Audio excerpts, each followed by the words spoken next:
Welcome to Spain, Poco a Poco. Hola, Tanya.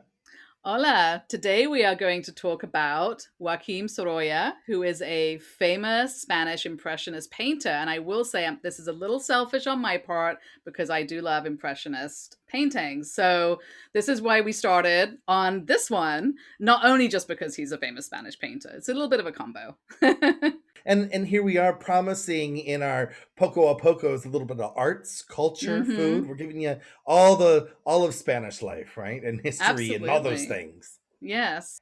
And you know what I think is about interesting for him as an artist is that he was also a very profitable artist during his lifetime. He wasn't just some starving artist that wasn't had no one heard of him until 60 years after his death. Lucky Right? him, because that's hard to do. Yes. I mean, he had painted from my research, he had painted over 2,000 paintings. I mean, that's a lot of painting and That thousands more of drawings and things. Yes, and he was painting and doing portraits. I mean, he was doing a lot of different things, a lot of different types of painting. And I think probably who knows where the profitable part came from, but I think the portraits were quite a profitable part of being a painter in those years, I think. And speaking of years, he was born in Valencia in 1863. So of course he is a famous Valencian painter, not just a famous Spanish painter. Could that be why maybe the train station's named after him? Plus maybe 1,000 streets and a few other things. And buildings and who knows what else, schools, who knows what else. Who knows? We cannot count the amount of things that might be named after him. So let's just say he's much loved. He's much loved. And what's really sad is he was, like you see, he was born in 1963, but he was orphaned at age 2. 1863. I'm sorry, I'm sorry, did I say 1863. 19? You did. 1863. It That seems so long ago. is a little while ago.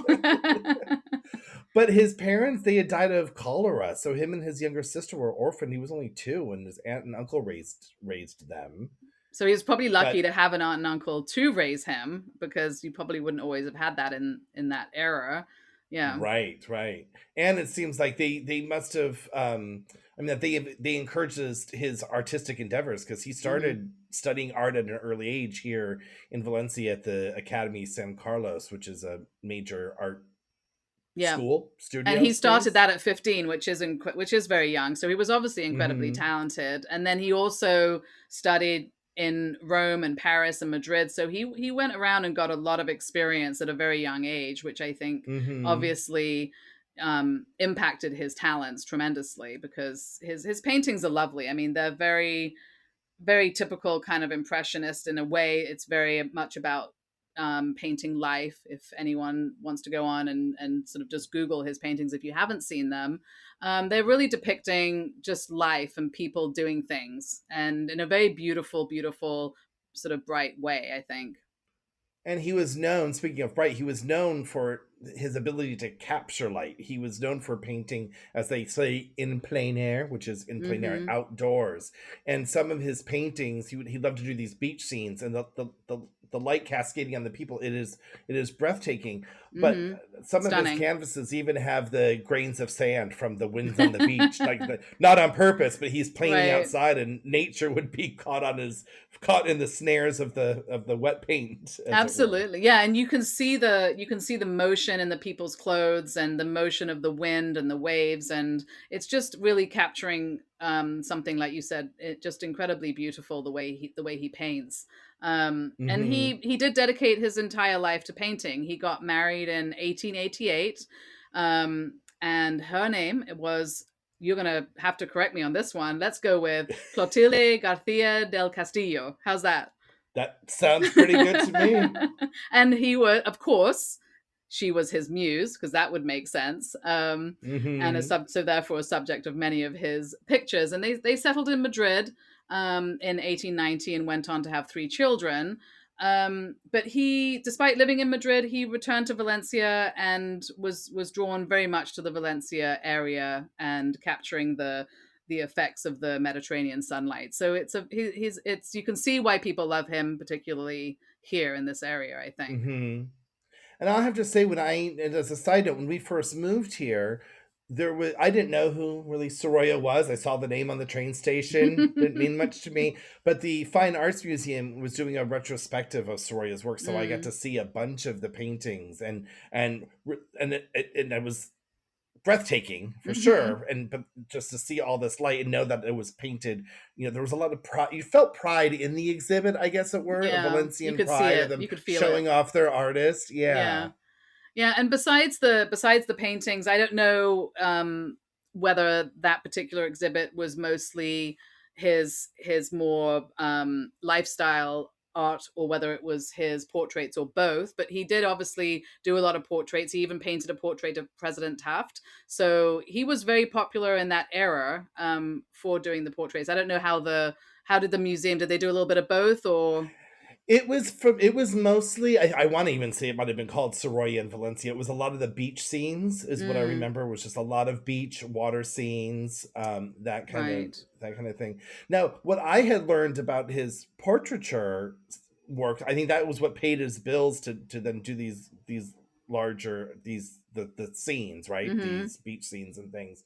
Um, is that he had he was in like his competitor was John Singer Sargent. Am I doing Mm-hmm. it right, or is it Yes, you Sergeant are. No, Singer? no, John Whatever. Singer No, I did. Sargent. It's John Singer Sargent. And if you look, they kind of had similar styles in their portraiture. Yes. They're of that time, and they were both fighting over who's painting Yeah. the hoi polloi of the day and Mm-hmm. who's getting those commissions. Yes, and I So think, I thought it was back interesting. then everyone was getting portraits done, so there was probably quite a lot of work, but still, you've got to have competitors if you're going to be in the business, Yes. right? Yes. And I think in regards to the non-portrait work, a great turning point in his career was the painting Sad Inheritance, which was 1899. And this was a painting that he painted after the polio epidemic struck in Valencia, and around a Hmm. lot of parts of, I'm not going to say the world, but definitely in Europe. So I'm not sure exactly how far spread that was, but definitely here. And this large canvas depicted children that had been crippled with polio bathing at the sea in Valencia, um, under the supervision of a monk. So it's this enormous painting that I think has a very big part of his sort of career sort of progression, I think. Yeah, I mean, and it replicates all the other kind of work with the scenes and stuff, but he didn't go back to that heavy of a subject before. That was Mm-hmm. like, or again, I mean, that was his.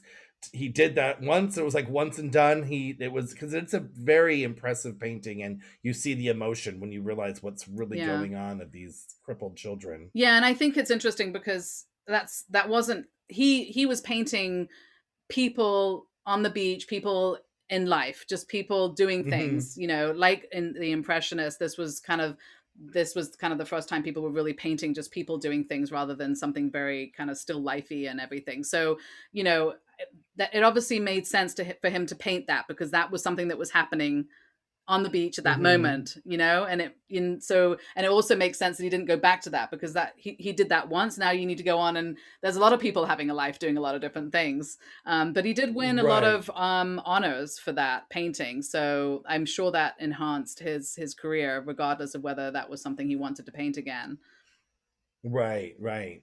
And then his he did get he toured America a few times, and then in 1912 he received this very big commission from the Hispanic Society of America, which is in New York City, to paint a big series of canvases to decorate, I believe it was the library Hmm. in their building. And so then he did this Vision of Spain, which just was this huge project. It had like 14 huge canvases, Huge which ones, yeah, right, like the size huge. of And cinema yeah. screens. I mean, enormous. When we say huge, not just like the big ones that you Mhm. can buy for yourself at the art store. Right. Huge. Huge, yes. And it they represented all of Spain, right? So all the Hmm. different regions, their foods and costumes and cultures, and just their daily lives. And it was very detailed and very impressive, but sadly he never got to see it Yeah. hung. No. unfortunately. He had died of a young age. He had a stroke in 1920 at the young age of 60. Very, very Um, young. Yeah. So he obviously he managed to finish it, but he never saw it installed, which is very sad. And he was obviously much loved here as a local hero. And 3 years after his death, he received a very spectacular funeral. a state A funeral. state Like, there was funeral. the Yeah. cortege and crowds on the street and Mm-hmm. all Yeah. of that. And Yeah. that was in Valencia. And he, in 1932, his house in Madrid was turned into a museum. So, and that is obviously called the, surprisingly, Sorolla Museum. Get out of town. No, I know, it's shocking. So it might be hard to find because of its name, but it is a typical Spanish house from the first Well, half it's of the 20th century, and his home and workshop. a typical wealthy person's Yes, house let's say. from the turn of the century. It is a mansion. Yes. I was going to say huge with a mansion and his workshop, or artist room and everything. Typical for the bourgeoisie of Mhm. Madrid at that turn Yeah, of the time. At that time. exactly. So I think, yeah. But it was the family that left it to the state, right? They turned it over to the state to make it a museum. Yeah, and it showcases his paintings and personal belongings because it was turned over in the manner to which he was living there. So it's got sculptures, letters, textiles, furniture, all things that that the painter collected throughout his life. So it's not just about his paintings. That museum is a very, very interesting sort of overall aspect of learning about him, I think. You just really get into his whole life, right? What maybe begin to think what he was thinking as he was painting. Absolutely. I was looking at his paintings, and I know this is common with the Impressionist, movement, but what always strikes me as amazing is when you look at his paintings and from afar you're just like, the detail is insane. And then when you get up close, you're like, there's no detail at all. Like, how do you do that? Like, the eyes are so expressive, and then you get up close to the canvas, like, it's just 2 black dots. How come from 5 feet away I'm crying? Yeah, like, how they do that it's is so amazing. interesting because the detail gets less as you get closer.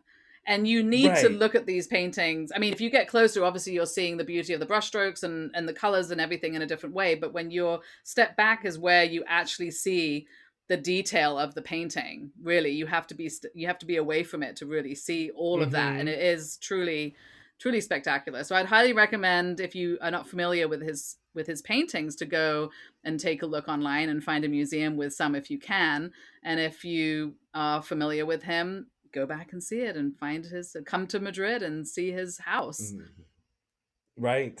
And his 2,000 paintings, he's got paintings all over the world. So hopefully there's one near you. There's no shortage. That's true. Well, that is our Poco a Poco for Joaquín Sorolla. Oh, there we go. Did I say it right again? You did. I'm going to make you say it now.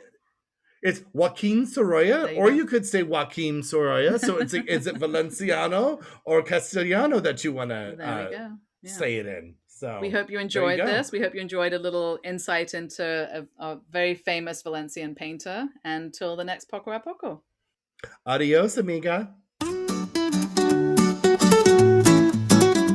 Thank you for listening to Our Spain Poco a Poco. Since you love us so much, please do go on to our social media and follow us and like us and subscribe where you're listening, because it really does help us to grow and stick around and do what we are very much enjoying doing. And, give us a shout out on the social medias. Give us a comment on what you would like to hear us talk about. I mean, we like to hear ourselves speak, but we do want to make this, informative for our listeners. Absolutely, yeah. You can comment on one of our posts, or you can send us a message through our Spain Facebook page or Instagram. So we would love to hear from you.